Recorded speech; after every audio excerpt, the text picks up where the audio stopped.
مساء الخير مشاهدينا، كيفكن الليلة؟ نحن كتير اشتقنا لكم ومحضرينكم فقرات وأخبار منوعة بنتمنى تنال إعجابكم.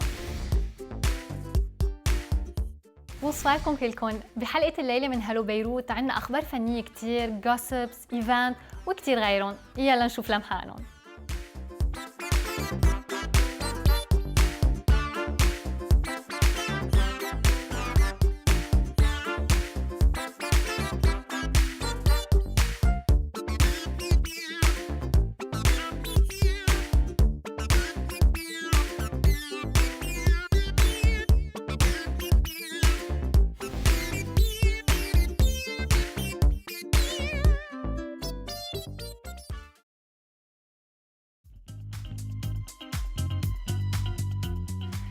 أول إيفنت لليلة هو أوديسيو باي كافاليا، رح يكون من 17 جوان ل 5 جويي. هو إيفنت ماريا كتير حلو فريد من نوعه، لأن رح يكون كأنه موفي، كأنكم عم تحضروا موفي، يعني السات كأنه موفي سات. والشيء الحلو فيه إنه الانتراكشن اللي رح تكون بين الإنسان والحصان، هو في أحصنة، رح يكون في أحصنة، هو شو بياخد العقل، وعن جد ما لازم تفوتوه من 17 جوان ل 5 جويي. اوكي، انا هلا بدي احكي عن ازتك بيبل اوف ذا سان اللي هو من 30 ايار ل 25 تشرين الاول. دونك دو 30 ماي او 25 اكتوبر 2015 بأوت بورت بوينتا كاليير. بينعرض فيه حوالي 265 قطعه ايتام رح يكونوا موجودين من حوالي 16 متحف مكسيكي. مثل ما الكل بيعرفوا انه الازتك اكيد المكسيك. رح يكون في ماسك، رح يكون في فيجورين، رح يكون في دي فاز، جولري، يعني كل شيء هن جاي لانه بيطبع لهم للازتك. وكمان كل شيء بيتعلق بالهيومن ساكريفايسز، من كانوا مشهورين. رح يكون في ساكريفايس، ما بعرف اذا رح يعملوا هيومن ساكريفايس، كل شيء بيتعلق فيهم رح يكون موجود. فانا بنصح الكل يروحوا يشوفوا هالمعرض، وباقي وقت طويل يعني بنقدر نروح نشوفه. اوكي، والايفنت الثاني لليله هو عن السيليبراسيون فيت ناسيونال دو كيبيك. فيت ناسيونال دو كيبيك هو عن جد سيليبراسيون كثير مهمه، رح تصير 23 و 24 جوان. رح تكون السيليبراسيون لمده يومين بس، والشو او السيليبريشن رح تكون بقلب الكارتيه دي سبيكتاكل بأمسية، بتبلش لو 2 جوان، وبعدين بيلحقها باراد ماريا بعد الظهر ثاني يوم. شو كتير حلو، وهي سيليبراسيون للفيت ناسيونال دو كيبيك من 23 و 24 جوان. اوكي، على يومين. يوم كتير منيح. انا هلا باخر يعني بشوف جديد لإلي. آخر شيء بدي أحكي عن إيفنت صار ب 31 ماي، وهو ليبان كندا فون البرانش تبعهم. انعمل بسان سوفر، وهو بيروح ريعه لأطفال الستيسوبيل إيراب وأفل بمناسبة عيدهم ال 15. انعمل هيدا البرانش، وكان في شخصيات كتير لبنانية معروفة، وغنت سينتيا بارود كمان، غنت أحلى الأغاني تبعها. وأنا بتمنى لهم التوفيق، وبتمنى انه عقبال مش من العيد ال 15 ان شاء الله بيضلوا يعني الا ال100 وفوق ال100. وبتشكرهم على المجهود يلي عم يعملوه لمساعدة الأطفال.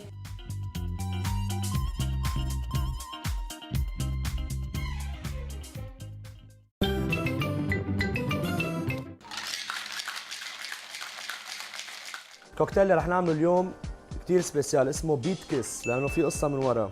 البارتندر يلي عمله بعده عايش لهلا بقبرص، اسمه قسطنطينوس فيليبيدس. كان بده يستغني عن الانرجي درينك، سو عمل كوكتيل ببيت روت اللي هو معروف بالانرجي تبعه. المكونات تبع هذا الدرينك 2 سي لايم، فريش لايم، 2 سي الدر فلاور او بالعربي زهر البيلسان، 2 سي بيت روت، 5 رام وحار كرمال الافتر تيست. طريقة التحضير: شيكر جلاس أول شيء بنحط فيها شوية من الفليفلة الحارة، بنعملهم مضل، بنرجع بنحط ثلج، بنحط هاف لايم ناصرة، 2 سي الدر فلاور أو زهر البيلسان، شمندر 2 سي و5 رام. بنعمل شيك مظبوط، بنحطهم بقلب الكباية مليانة ثلج، وبنرجع بنحط زيت صفران.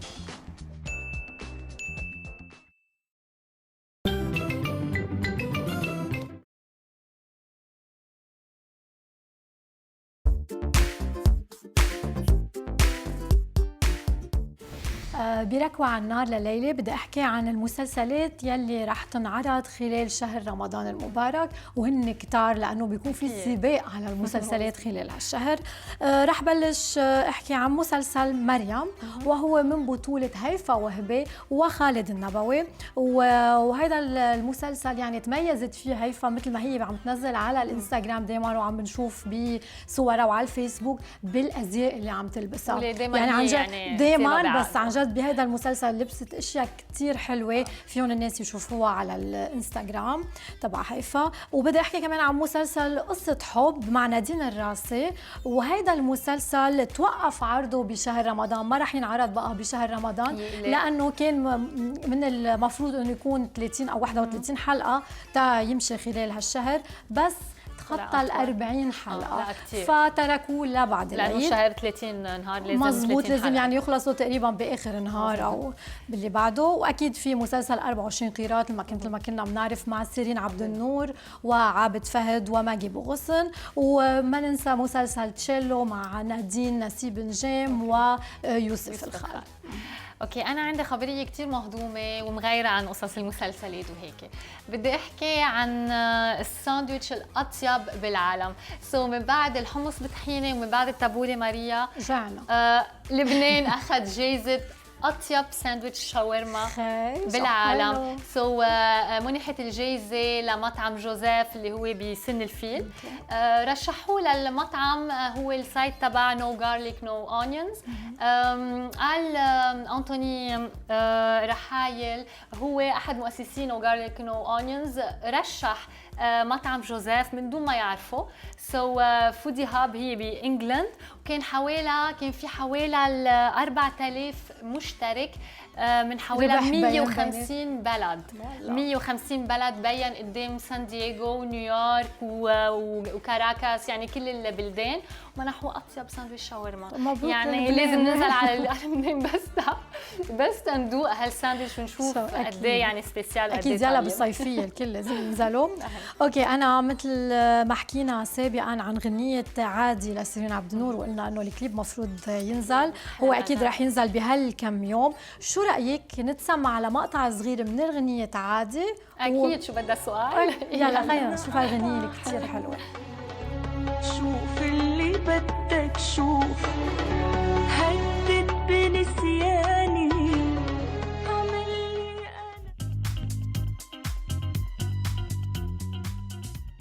من بعد ما أعلنت كيم كارداشيان إنها حامل بمولودها الثاني، بلشت حملة سخرية على الإنترنت. في كتير اقترحوا إنه تسمي البيبي ساوث ويست، هيك تيزبط مع اسم أختها نورث ويست. تمت تسمية الممثل جوني ديب تيكون الوجه الجديد لبارفان كريستيان ديور، وهي المرة الأولى اللي بيشارك فيها جوني ديب بهيك حملة إعلانية. مبروك جوني. أكدت HBO إنه رح يكون في سيزون 2 لترو ديتكتيف، وهالمرة رح يكون في كولين فارل معهم، بس الفيميل ليد بعدهم منهم متأكدين إذا جيسيكا بيل، كيرا نايتلي أو حدا تاني. المسلسل رح يكون هيدا الفول. كمان مرة حبت هوليوود تحول فيلم لمسلسل، وهالمرة اختارت ليميتلس اللي كان قام ببطولته برادلي كوبر. والشي الحلو انه برادلي كوبر اكد مشاركته بهالمسلسل يلي رح ينعرض بالخريف.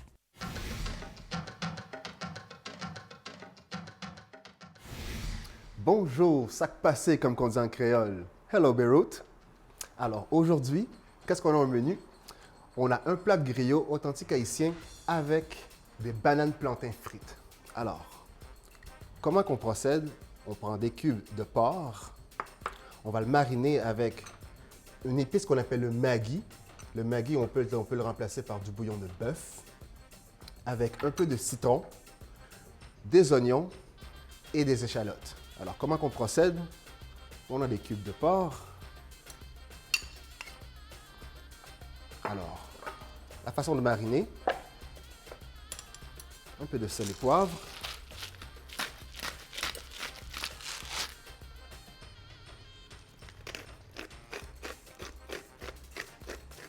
Comme cela.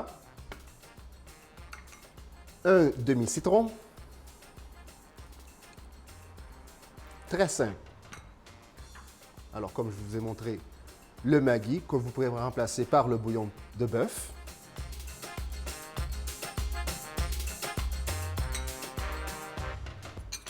Ici, j'ai coupé un demi oignon. Vous pouvez mettre 2 cuillerées pour cette portion de viande.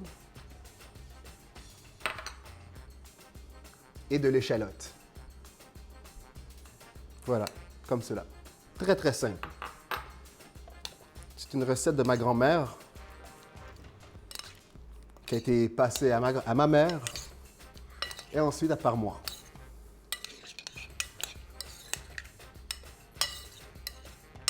Alors, on marine la viande comme cela.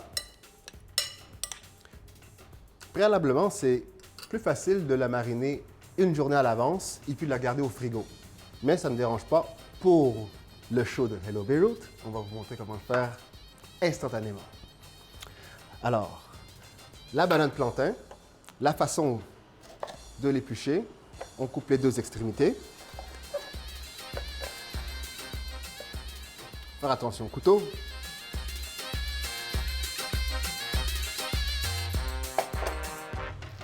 Et puis on l'épluche comme cela. On fait une entaille et vous voyez que ça s'enlève comme une banane, comme le fruit, comme la figue banane au fond.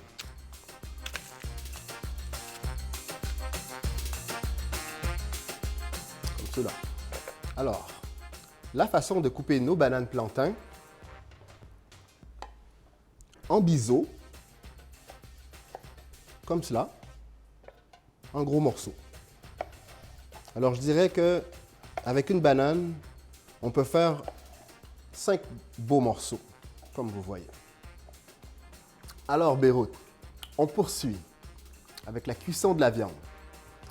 On prend à peu près, je dirais, 2 cuillères à thé d'huile.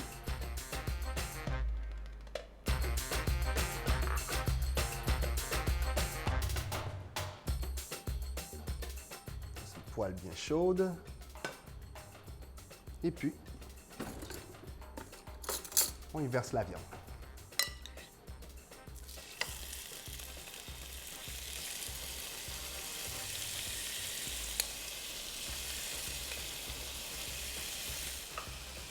À cet instant, on peut ajouter les clous de girofle. Je dirais à peu près 3 clous de girofle.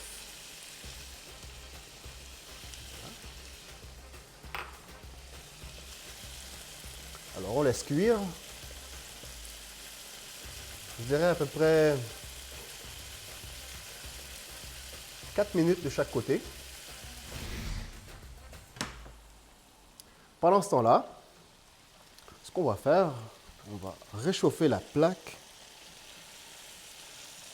pour les bananes. Alors, lorsque vous voyez la viande frémir, on ajoute le reste de la marinade. Et je dirais avec à peu près une tasse d'eau.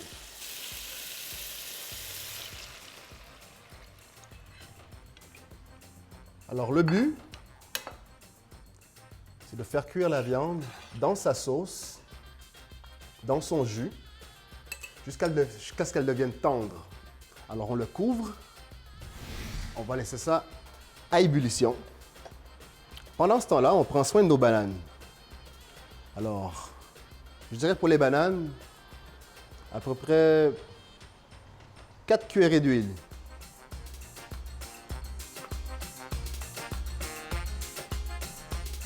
Comme cela. Attendez que l'huile soit bien chaude, sinon les bananes peuvent être un peu molles. Ah, l'huile est bien chaude, alors on y va. On dépose les bananes. À la maison, utilisez des pinces. Ceux qui sont professionnels, vous pouvez utiliser vos mains. Je dirais à peu près à cette puissance de feu, 1 minute, chaque côté, jusqu'à ce que ce soit bien doré.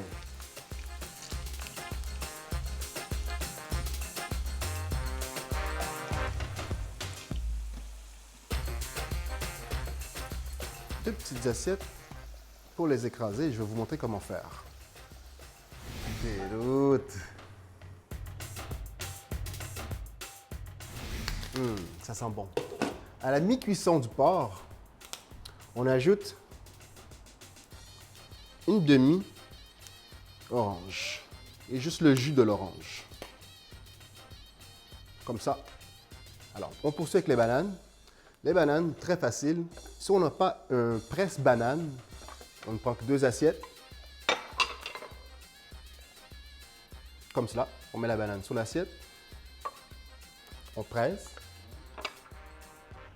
Et ça nous forme la banane plantain.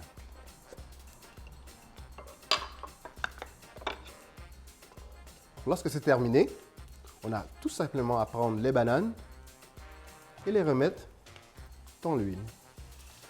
Comme cela. Alors encore une fois, on fait dorer jusqu'à ce que les bananes soient complètement bien dorées et non brûlées.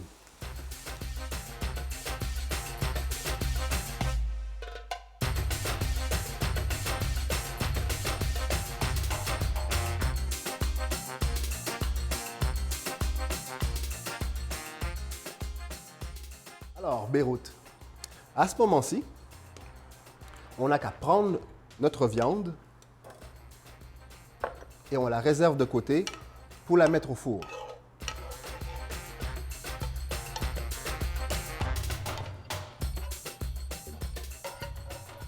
Et voilà. Lorsque c'est fait, on prend notre viande et on la met au four.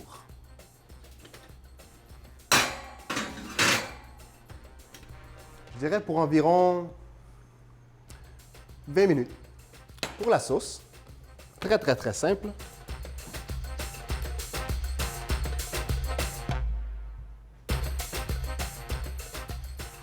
On a besoin, je dirais à peu près une cuillère à thé d'oignon, de la pâte de tomate et on va utiliser notre bouillon de viande. Alors, on fait frire les oignons. Lorsque vous attendez ce bruit, ce frémissement, ça veut dire que votre poêle elle est prête à être utilisée pour la cuisson.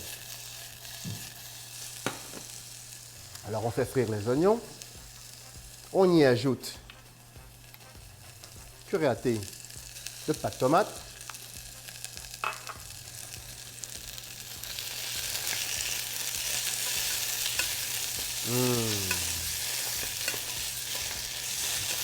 Je ne sais pas si vous êtes comme moi à la maison, mais j'adore les oignons. On fait frire les oignons avec un peu de pâte de tomate et on déglace avec le jus de notre viande.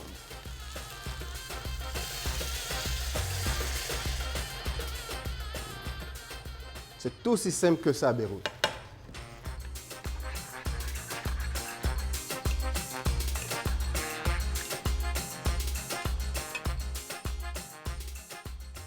Alors Beyrouth, le repas est presque prêt. Alors maintenant, on va le servir avec un petit riz blanc. La façon de disposer l'assiette, on prend des bananes plantain avec notre viande.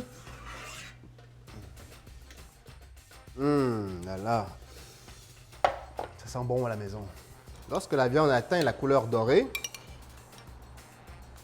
c'est croustillant à l'extérieur et c'est tendre à l'intérieur. Et c'est juteux. Et on y va avec la sauce.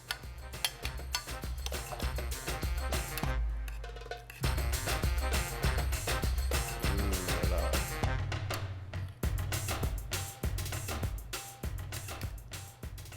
Un petit peu d'échalote pour la couleur. Faites bien attention au couteau à la maison, hein?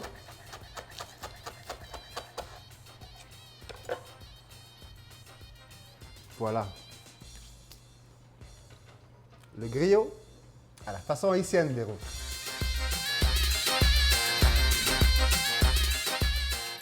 وهيك بتكون خلصت حلقتنا الليلة، وللكل يلي ما لحقوا يحضرونا الليلة فيكم تحضرونا بكرة لأن في إعادة على 10:30 الصبح. كمان فيكم تتابعونا عبر اليوتيوب شانل او تحضرونا لايف على الويب سايت كانال إيسي. وانا بدي ادعي كل اللي بعد ما اشتركوا بالمسابقه انه بعد في وقت يشتركوا، ما لكم الا تفوتوا على الفيسبوك بيج، تعملوا لايك وتجاوبوا على السؤال وتربحوا عوينات شمس. لكن نحن بنشوفكم الاسبوع الجاي وبنقول لكم باي.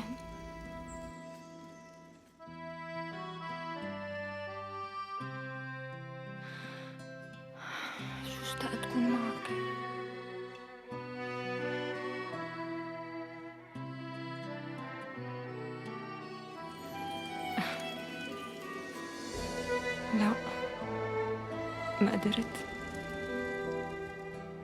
ما كان فيي اقول لك شو كنت حابب تسمع.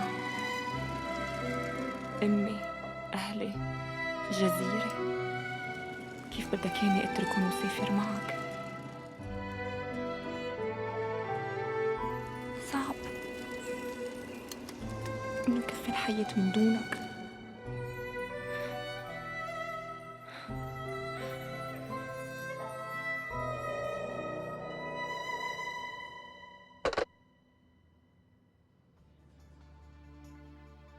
تجوزني. لاقيني الأحد الساعة 7.